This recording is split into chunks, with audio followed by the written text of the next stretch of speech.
ang bonus tip ko sa'yo ay be patient. Huwag kang magmadali sa kung ano yung kikitain mo. Mag-focus ka muna sa content, sa value na ibibigay mo sa mga viewers mo.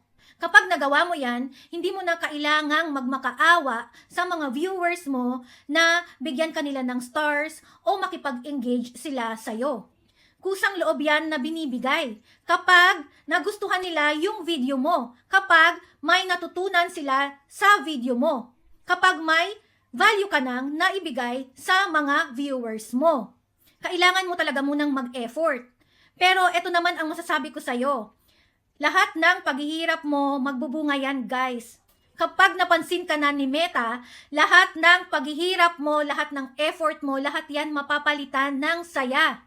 Kaya kung gusto mo talagang mamonetize, huwag kang tatamarin, huwag kang hihinto.